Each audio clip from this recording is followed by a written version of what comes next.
మహాగణాధిపతయే నమః. ఓం గురుభ్యో నమః. ఓం శ్రీమాత్రే నమః. పరమేశ్వర స్వరూపమైనటువంటి జ్యోతిష, వాస్తు మరియు ఇతర అనేకమైనటువంటి శాస్త్రములను మనకు అందించినటువంటి మహర్షులకి నమస్కారం.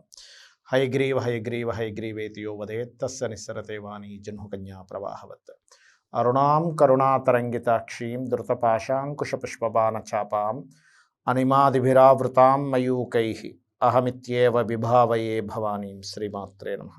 ప్రేక్షకులకి ఆ లలితాంబిక అమ్మవారి యొక్క అనుగ్రహం పరిపూర్ణంగా కలగాలని మనస్ఫూర్తిగా కోరుకుంటూ ఈరోజు మనము 2024 సంవత్సరం ఆంగ్ల నూతన సంవత్సరంలో గ్రహాల యొక్క స్థితి ఎలా ఉండబోతుంది.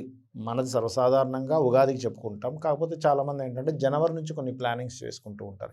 ఈ ఇయర్ నేను ఈ ప్లానింగ్ చేసుకోవాలని. దానికోసం ఈ సంవత్సరం అసలు మేజర్ ప్లానెట్స్ ఏవేవి మారుతున్నాయి, ఏవేవి ఎక్కడున్నాయి, దాని ద్వారా మీకు కలిగే ఫలితాలు ఏమిటి, మీరు తీసుకోవాల్సిన జాగ్రత్తలు ఏమిటి, ముఖ్యంగా మీరు చేయవలసినటువంటి దేవతా ఆరాధన ఏమిటి అనేటువంటి విషయాలు తెలుసుకుంటూ, అదేవిధంగా ఖగోళ పరంగా కూడా ఈ గ్రహాల యొక్క స్థితి ఇలా ఉండడం వల్ల ఎటువంటి మార్పులు జరుగుతాయి అనేటువంటి విషయాలు మనం ఇప్పుడు ఒక్కొక్క లగ్నరీత్యా, లగ్నం తెలియని వారు రాశి చూసుకోవచ్చు. రాశి సెకండ్ ఆప్షన్, లగ్నం ఈజ్ ఫస్ట్ ఆప్షన్.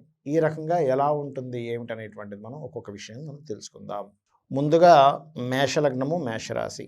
ఈ సంవత్సర ఫలితాల్లో ప్రధానంగా మనం తీసుకునేది మేజర్ ప్లానెట్స్ అయినటువంటి 4 మిగతా ప్లానెట్స్ అన్నీ కూడా ఎవ్రీ మంత్ మారిపోతుంటాయి. కాబట్టి మేషంలో ఇప్పుడు ప్రజెంట్ మీకు గురువు ఉన్నాడు, వక్రగతిపై స్ట్రైట్ అవుతున్నాడు. 12లో రాహు, 6లో కేతు, లాభంలో శని ఉంటాడు. ఈ గురు భగవానుడి యొక్క అనుగ్రహం మీకు మీ యొక్క మానసిక స్ట్రెస్ తగ్గిస్తుంది. మీరు రాజకీయంగా ఏదైతే స్టెప్ తీసుకుంటారో మేషం వారికి చాలా మటుకు పాజిటివ్గా వెళ్తుంది. మీరు ఈ సంవత్సరం సంతాన సంబంధించిన, వివాహ సంబంధించిన, దైవ సంబంధించిన అనుగ్రహాన్ని వీటన్నిటిని పొందుతారు.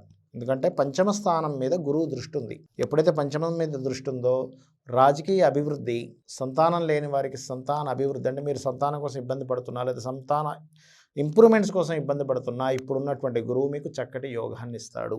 అలాగే సప్తమం అంటే వివాహం, ఎప్పటి నుంచో వివాహం అవ్వట్లేదండి, ఏంటో ఎన్నో సంవత్సరాలు అయిపోయినట్టుగా ఉంది, వెతుకుతున్నాం కానీ అంటూ ఉంటారు. ఎందుకు అంటే మీకు గతంలో లగ్నంలో రాహు సంచరిస్తూ సప్తమంలో కేతు ఉన్నాడు.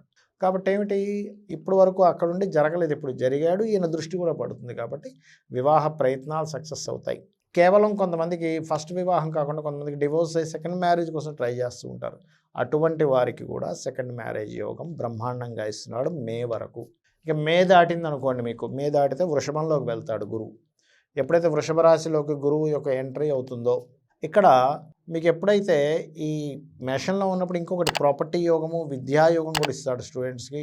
అదేవిధంగా రైతులకు కూడా మంచి ఫలితం ఇస్తాడు. ఇక్కడ అందులో ఎటువంటి సందేహం లేదు. కాకపోతే వృషభంలోకి ఎప్పుడైతే మారుతాడో వృషభంలో ఉన్న కేతువుకి కొంత రిలీఫ్ వస్తుంది. అంటే డైలీ లైఫ్లో ఉండేటువంటి ఆటంకాలు ఏవైతే ఉన్నాయో మే నుంచి కొంత రిలీఫ్ అనేటువంటిది జరుగుతుంది, గుర్తుపెట్టుకోండి.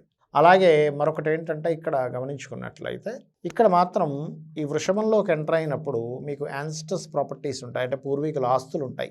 ఈ పూర్వీకుల ఆస్తులకు సంబంధించిన విషయంలోని ఏదైనా రీసెర్చ్ చేస్తుంటారు, రీసెర్చ్ రిలేటెడ్ సంబంధించిన అంశాల్లోని చాలా మటుకు రిలీఫ్ వస్తుంది. అలాగే దీంతో పాటు ఇక్కడ మిగతా గ్రహాలను కనుక చూసుకున్నట్లయితే 12లో రాహు ఉన్నాడు, 6లో కేతు ఉన్నాడు, లాభంలో శని. ఈ లాభ శని అంటే సర్వసాధారణంగా ఏమిటంటే మీ పూర్వజన్మలో చేసుకున్నటువంటి కర్మకారకుడైనటువంటి, మీ పూర్వజన్మలో చేసుకున్న కర్మ ఏదైతే ఉందో ఈ కర్మకారకుడైనటువంటి శని భగవానుడు 11వ స్థానంలోకి వచ్చి అక్కడ మీ ఫ్రూట్స్ని అందించే స్థానం లాభస్థానం అంటే. అయితే ఇది అందరికీ ఒకలాగే ఉంటుందా? ఏలినాటి శని జరిగే వాళ్ళకి ఒక్కోసారి మంచి జరుగుతుంది, ఏలినాటి శని లేని వాళ్ళకి బాగుండదు ఒక్కోసారి. ఎందుకు అంటే బికాజ్ ఆఫ్ మీ పూర్వజన్మ కర్మ ఎగ్జాక్ట్లీగా ఇప్పుడు బ్యాడ్ అనుభవించే టైం ఉందనుకోండి, ఒక్కోసారి లాభశని కూడా ఇబ్బందిస్తూ ఉంటాడు. అందుకని ఏం చేయాలి, ముఖ్యంగా మీకు లాభశని వచ్చినప్పుడు నూనెని, ముఖ్యంగా వీలైనంత మటుకు నూనెని దానంగా ఇవ్వడము, గోవుకి బెల్లం తినిపించడం ఎక్కువగా చేస్తూ ఉండాలి. ఇవి చేస్తూ ఉన్నట్లయితే విదేశీ యోగాలు, చేసే వ్యాపారాల్లో లాభాలు, అదేవిధంగా గణపతి ఆరాధన చేయడం ద్వారా మీకు రెగ్యులర్గా ఉండేటువంటి ఆటంకాలు తొలగడం జరుగుతుంది. ఇక మీరు చేయవలసినటువంటి దేవత ఆరాధన ముఖ్యంగా సూర్యభగవానుడు ఆరాధన చేస్తూ పితృదేవతా తర్పణాలు ఖచ్చితంగా అమావాస్య నాడు ఇవ్వండి. స్వయం పాకం కూడా అమావాస్య నాడు చేస్తూ ఉండండి. పితృదేవతా తర్పణ అమావాస్య నాడు ఖచ్చితంగా చేయండి. ఇప్పటి వరకు మనం చెప్పుకున్నటువంటి ఈ 2024 ఫలితాలతో పాటు ముఖ్యంగా మీరు చూడవలసినటువంటిది ఏమిటి అంటే ఖగోళ సంబంధించిన విషయాలు మరియు మీ జన్మజాతక విషయాలు. ఖగోళం పరంగా ఏం జరుగుతాయి అంటే ఈ కాంబినేషన్స్ మనకి మీనరాశిలో రాహు ఉన్నాడు, కన్యలో కేతువు, మేషంలో ఉన్నటువంటి గురువు మే నుంచి వృషభంలోకి మారుతున్నాడు. అదేవిధంగా మనకి ఈ యొక్క శని భగవానుడు కుంభరాశిలో ఉన్న శని భగవానుడు ఈ సంవత్సరం మొత్తం ఎలాంటి ఫలితాలు ఇస్తారు అని చెప్పి చూసుకున్నట్లయితే జనవరి నుంచి ఏప్రిల్ 14 వరకు కొద్దిగా ఈ వైరస్లకు సంబంధించింది ఏదైనా కొంత స్ట్రెస్ అనేటువంటిది ఇస్తూ ఉంటారు. ఒకటి. రెండవది, ఎప్పుడైతే మనకి ఈ కన్యారాశిలో కేతువు యొక్క సంచారం జరుగుతుందో సంవత్సరం ఇంకా 5 నెలలు ఉంటాడు అక్కడ. కాబట్టి ల్యాండ్ ప్రదేశంలో కేతు ఉన్నాడు.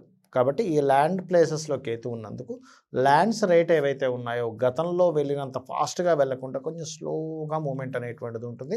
కొన్ని ప్రదేశాల్లో ఆగుతుంటుంది కూడా ఈ ల్యాండ్స్ రిలేటెడ్ సంబంధించిన విషయాల్లో. కాబట్టి రియల్ ఎస్టేట్ రంగాల వాళ్ళు అదేవిధంగా ఏదైనా సరే కొంతమంది చూడండి ఒక ల్యాండ్ అమ్మేద్దాం అనుకుని ఆగుతారు, మళ్ళీ ఇంకొన్ని రోజుల తర్వాత అమ్ముతున్నప్పుడు పెరుగుతుందేమో అని. కాబట్టి అట్లాంటివి ఏమి పెట్టుకుంటా అమ్మాలనుకునేవాడు అమ్మేసేయండి.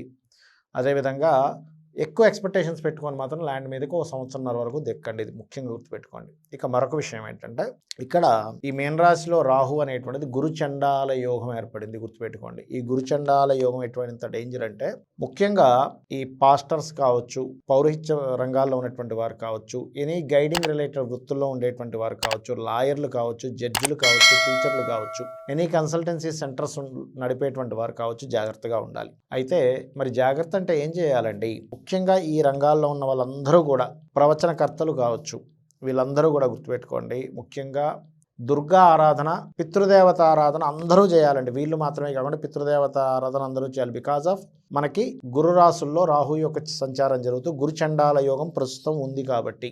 అంటే ఇప్పుడున్న గోచార గ్రహాలు ఇప్పుడు మనం చెప్పుకున్నది ఏదైతే 2024 ప్రతి లగ్నము రాశిని చెప్పుకున్నది ఏదైతే ఉందో అది గోచార ఫలితాలు. అంటే బయట ఉన్నటువంటి వాతావరణం కావచ్చు, మార్కెట్ కావచ్చు, ట్రాఫిక్ కావచ్చు, వీటికి సంబంధించినటువంటి విషయం ఏదైతే ఉందో ఇట్స్ వెరీ క్లియర్. ఈ గోచార ఫలితాల వల్లే తెలుస్తుంది.